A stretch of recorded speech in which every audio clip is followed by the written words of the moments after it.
Bonjour, bonjour, bonsoir, personne extraordinaire. J'espère que tu vas bien, que ça se passe bien. Moi, plutôt chamboulé aujourd'hui.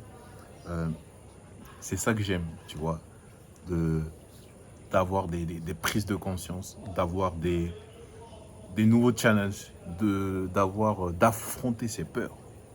Voilà, ça c'est ça qui est intéressant. C'est de travailler pour affronter ses peurs. Je te parle de ça parce que voilà, quand tu vois Rafiki mentor, le mentor, il se fait mentor aussi, hein.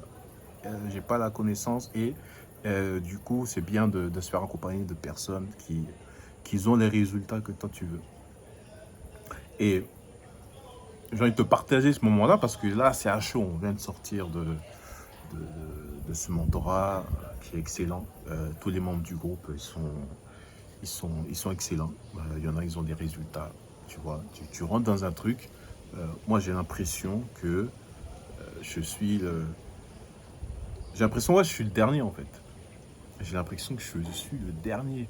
Tu vois des gens qui font du. Ils ont signé des contrats de 150 000 euros, 300 000, 100 000. Et moi, j'ai juste mon offre hein, seulement à 15 000 euros. T'imagines, tu es dans un groupe où ça part de chiffres, toi tu étais là, ah ouais, une seule vente, ah ouais. Alors que moi, offre à 15 000, t'es tout petit, même si tu fais une vente, pour monter à l'offre, voilà, je dis un exemple, hein.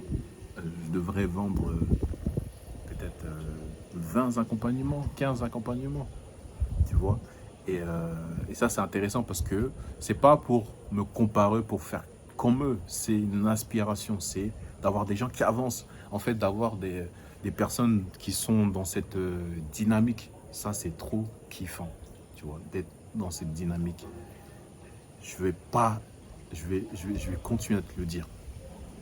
Parce que je me l'applique à moi-même. Si tu vois que je suis rentré dans un groupe, c'est pour maîtriser ton environnement avant que ton environnement te maîtrise. C'est très important parce que ce qui s'est passé entre le premier, parce on a des rendez-vous chaque mois, entre le premier et le deuxième rendez-vous, je me suis un peu plus écouté. Un peu plus. Au passage, j'ai oublié mes rêves, mais euh, quand je me suis un peu plus écouté, bah, par rapport, vous allez voir, les vidéos YouTube vont de plus en plus publiées, de plus en plus montées. C'est pas pour rien, parce que derrière, j'en ai parlé dans une vidéo, je sais plus laquelle. Je me suis écouté, je suis parti mettre en place des actions pour recruter, enfin oui, pour recruter des indépendants qui allaient m'aider sur la chaîne YouTube. Mais je suis parti par rapport à moi, tu vois. Et j'ai eu les résultats. Et je me suis souvenu que, mais quand tu as eu les résultats avant, c'est parce que tu t'es écouté à un moment donné. C'est d'arrêter d'écouter le bruit extérieur, ce que disent les gens. Non, à un moment donné, tu as fermé tes oreilles et tu as appliqué, tu t'es écouté et tu es parti. Et crois-moi, tu as réussi à mettre des choses en place, même si dans le chemin, effectivement, il y a des épreuves, mais tu as eu les résultats. Donc rappelle-toi à chaque fois que tu t'es écouté, tu as ce que tu veux. Mais quand tu écoutes le rêve des autres, là, tu n'écoutes plus.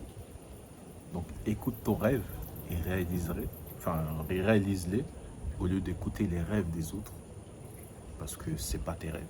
Et nous, entrepreneurs, là, je parle spécifiquement de l'entrepreneuriat parce qu'on est obligé de faire rêver pour construire des grandes choses et travailler avec des salariés qui vont participer à notre rêve, mais en commun.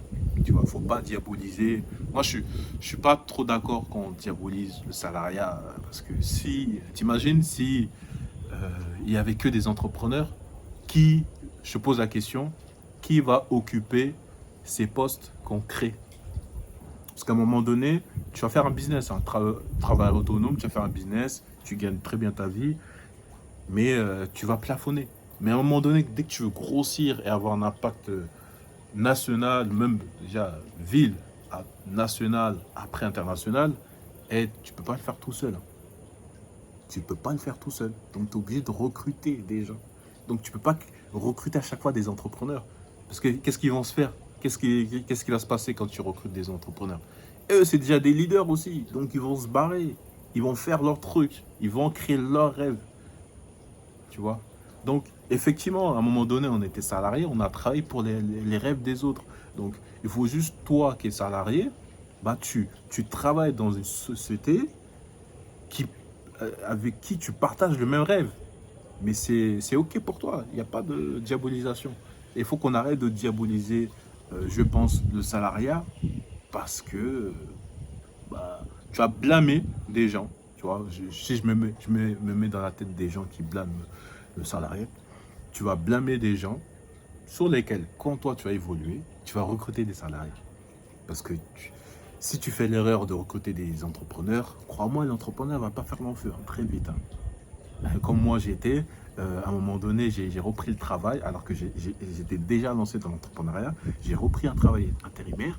Dès que j'ai une solution où j'ai fait plus de chiffres, où mon entreprise commençait à évoluer, je suis parti du jour au lendemain. Je suis parti, je suis arrivé, j'ai vu de nouveaux clients, le travail qui m'attendait la semaine qui suivait, et je leur dis, vendredi, je ne suis plus là. Donc, arrêtons de diaboliser le salariat, non. Si ça te convient, tu y vas. Et si ça te convient de partager le rêve de la personne qui a mis ça en place, oui, oui. Effectivement, le salarié va être dans un système où il est en train de réaliser le rêve d'un autre. C'est bien, à partir du moment que tu partages ce rêve-là, il n'y a pas de diabolisation. Parce qu'on rentre dans un truc, franchement, je ne suis pas en accord, tout simplement. Parce que autant l'entrepreneur ou le salarié, ils sont aussi importants. C'est juste toi, choisis là où tu veux y aller. Tu vois, tu ne te manques pas à toi-même et tu y vas. Et tu testes. Ça te va pas. Mais l'entrepreneur, pour moi, il n'est pas aussi supérieur, plus fort qu'un salarié. Parce que moi, je peux t'expliquer des cas où l'entrepreneur, il supplie les gens à travailler avec lui pour que son entreprise évolue. Donc, si ses salariés n'étaient pas importants, étaient de seconde zone, pourquoi l'entrepreneur, il est là, il est en galère, il cherche de la main-d'œuvre, comme un mort-vivant, là, ah, je veux de la main-d'œuvre.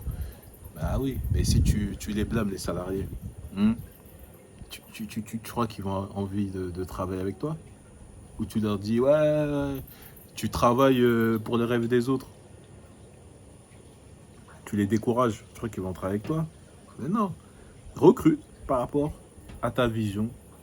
Et si ces salariés partagent ce que tu fais et sont total accord à ta vision, à tes rêves, bah, construisez ensemble. Et on avance ensemble, tu vois. Donc, voilà. Vraiment t'expliquer ça. Bon, j'ai bifurqué sur le salariat parce que voilà, je pense qu'on fait une mauvaise interprétation, nous les entrepreneurs, que je vois un peu sur le web, où voilà, une différence entre un salarié et un entrepreneur. Et on voit que des différences comme ça, et tout est bien chez l'entrepreneur et rien n'est bien chez le salarié. Et du coup, je me dis, c'est un jugement assez facile, hein, de dire oui, nous les entrepreneurs, on est les meilleurs. En quoi on est les meilleurs? En quoi? Donc, je te pose la question et je t'invite à surtout, s'il te plaît, fais ça. Toi qui es entrepreneur, qui est déjà lancé, tu vois. À un moment donné, si tu restes dans ton coin, tu ne peux pas avoir de nouvelles informations, tu ne peux pas avoir de nouvelles inspirations si tu es trop à la tête dans le guidon, tu es trop dedans.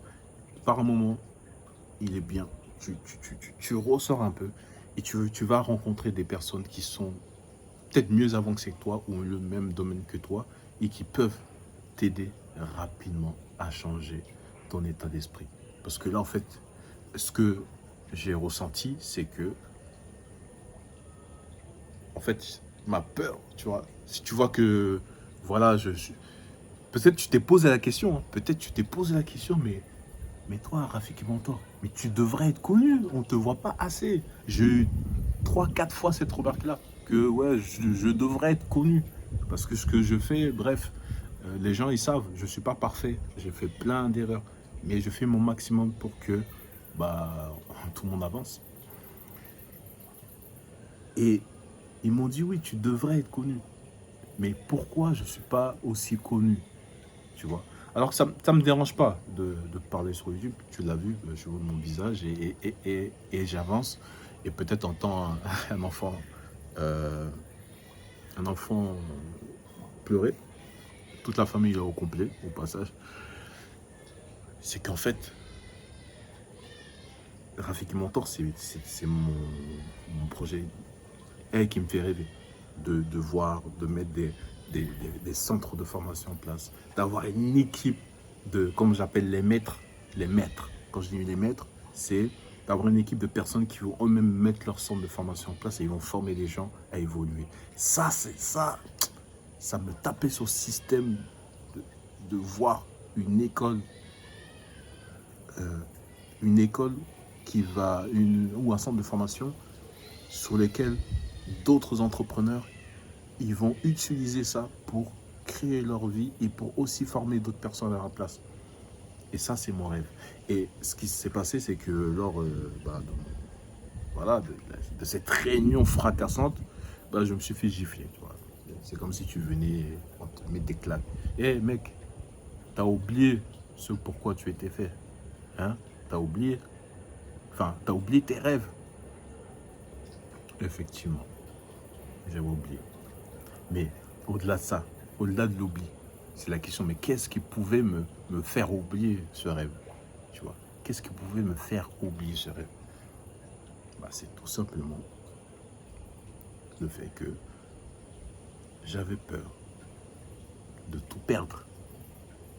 Tu vois, j'avais peur de tout perdre quand j'allais mettre à fond, tu vois.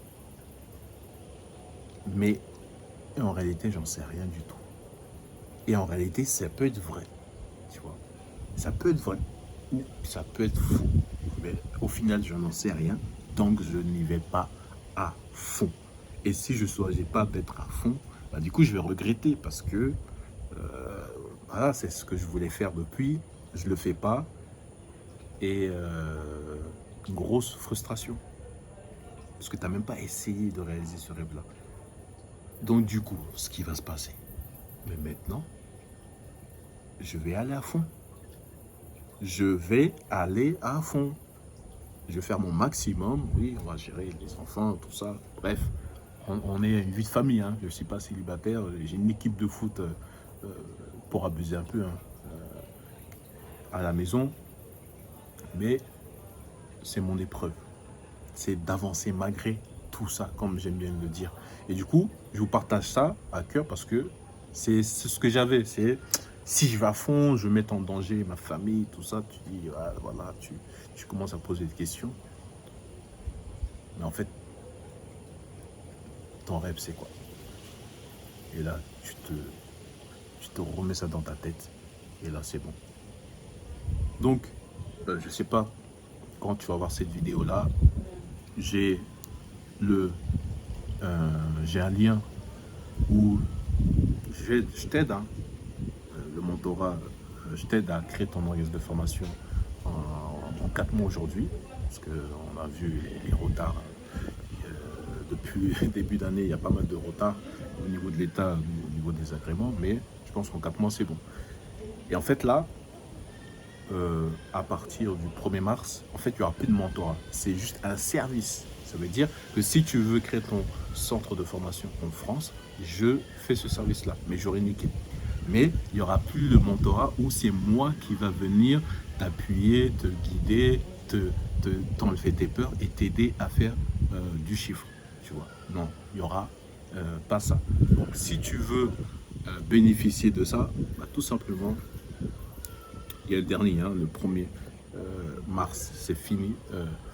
Je ne fais pas ce mentorat dans ces conditions-là parce que ça me prend du temps. Tu as compris, j'ai une vie de famille et du coup, j'ai pas envie de m'embêter trop en fait. J'ai vraiment envie de créer un système qui me permet de créer aussi ma liberté. C'est pour ça que je fais ça et le mentorat me prend du temps. Donc là, j'ai fait une session là, de mentorat. Là, je suis en train de suivre 3 personnes et bientôt tu vas voir hein, comment ça va se passer.